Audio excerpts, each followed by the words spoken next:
me. Look at me. Take two. Let's go. Nice. Okay. When did it begin? The drugs.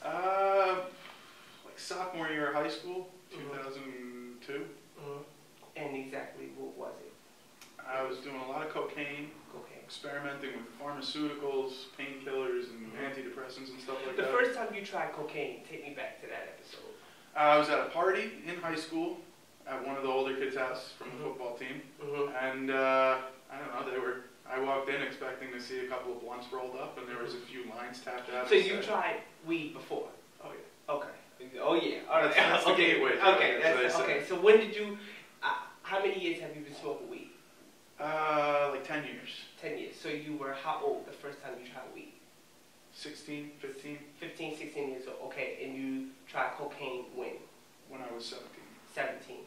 Did you sniff it or did you lace it? I sniffed it and then I dipped the end of a cigarette in it. Okay. So why cocaine? Why did you decide to do it? Because it was there and they were the older kids. They were the cool kids. So do you think it was out of peer pressure? Oh, absolutely. Absolutely out of peer pressure. Peer pressure. Was it something that you wanted to do yourself or? Not really. But you felt I obligated. never really put much thought into it, and then it was presented, so I did it. After that first time, did you try it again? Many, many, many, many times. Many times. When did you know I'm addicted? I got kicked out of college after my freshman year. Maybe weekly. And then I got to a point with everything else, with all the painkillers and weed and drinking and everything that I was doing. So you would try cocaine, painkillers, alcohol as well? Coke, weed, acid, Molly, ecstasy, uppers, downers, every colored pill you can imagine. The weed and the alcohol, several times a day. Several times a day. Did you eat acid as well? Yes. 5 times? 4 times? Something like that. Was there a drug that you said, no, I would never do that? Heroin. Heroin. Never did heroin.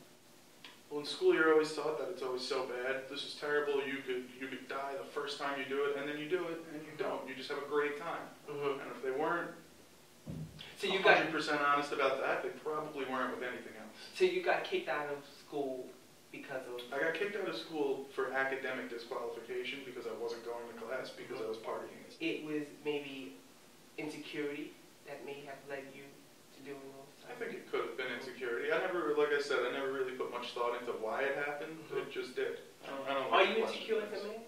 No. No. I was when I was younger, but I'm not anymore. Okay. What were you insecure about then? Everything. Obviously, the gut. Never easy being the fat kid in high school, but...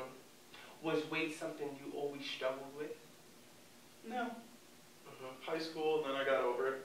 As soon as you get with a girl, it doesn't really matter. And walking down the hallway, you get like the fat kid, fatty. Did it ever hurt you? Because I think we've both been teased. Of course it bothered me. You know what I mean? But it's not like I'm not going to go and hang myself in the closet because somebody called me fat. So it's never been an issue to the point where you've... No.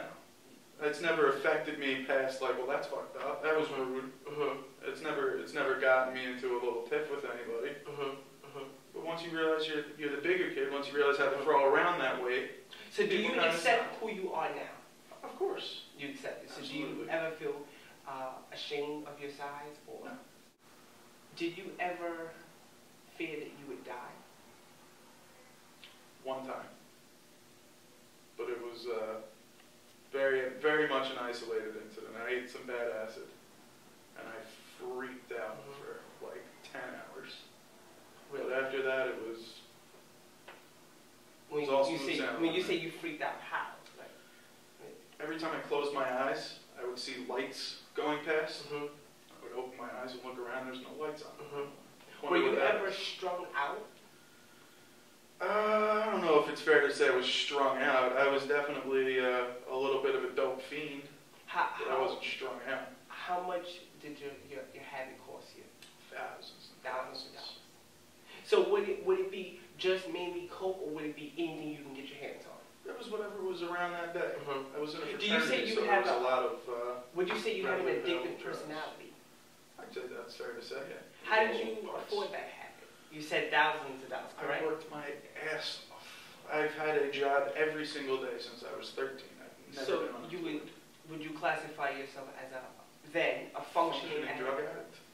Definitely. So you would work, and when you would get paid, you would get... I was working for the paycheck so that I could support my habits.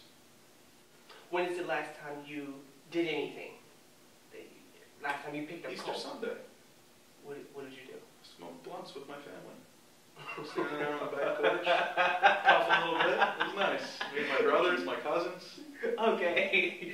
Okay. Would you get high apart, alone? Would you get high alone, or would it be just it's a social thing? That was like a pregame before I went out somewhere. Yeah, take a little bump or hit a bond or something. Yeah, absolutely. Drink a couple of beers when I get home from work, no problem. Do you think you would ever pick up again? Rather it be cocaine, rather it be ecstasy? Hard drugs, no. No. But marijuana? But obviously, like I said a couple of days ago, smoking a little bit of weed. I don't think weed is too harmful rather. Do you think you can ever get... It's not like I have myself in check. How did you kick the habit? I just stopped. You just stopped cold turkey? Yeah. No rehab?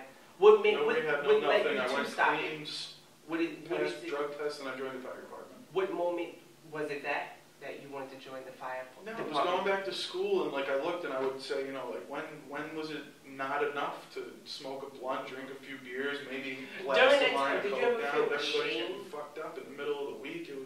It's just not for me. Time to grow up. During that time, did you ever feel ashamed? Were you ever lonely? Were you ever embarrassed? There were definitely a couple of times where it was a little bit embarrassing. Family will call my grandma and be like, "Are you fucking stoned right now?" "Yeah, grandma, I'm sorry. You know, that's really shameful. I didn't want my grandma to call me out like that." Yeah. Shit happens. How did your family handle it? Like I said, they still don't really know to what extent, but it's not really a big deal, I guess, in their eyes. Say no to drugs, would you say? Some of them, yeah. I think that the life experience that I gained through the mistakes that I made are invaluable. I would be a different person if I never did any of those things. So, do you entirely regret it or no? No. I don't entirely regret anything ever, almost as a rule. To the point of annoyance. I'm Marcus Ward, and this is... Ryan McKillen. And this is the what show? I don't know that. Okay. I don't know what show this is. Okay. The Marcus Show. Okay, This is the Marcus Show. Yeah, okay. Let's try that one more time. I'm Marcus Ward. And I'm Ryan McKillen. And this is the Marcus Show. Include the last name, Ward. The Marcus Ward Show. Come on. Are you related to Heinz Ward? No, I'm not. Thank you, everybody. How did you feel about that? I felt it was pretty good. I'm glad you did. How did you feel about it, more importantly? You know You're the what? one that's going to be watching this thing. No, me and the world. I didn't think that you were going to be this honest, this candid, but you went all the way there. Oh, yeah. And what I can appreciate the most, and hopefully when the world sees it, hopefully they can pick up, is that you've learned something from it. You're not advertising it, you're not promoting it, you're not saying say yes to drugs, but you are saying drugs taught me this, it made me a better man. So that, I definitely can respect you for that. And hopefully, when people see it, it comes across that way. That you are a man who's been through it all, but still has the willpower to say, no, seriously, willpower to say, I'm still here. I never really thought about it that way.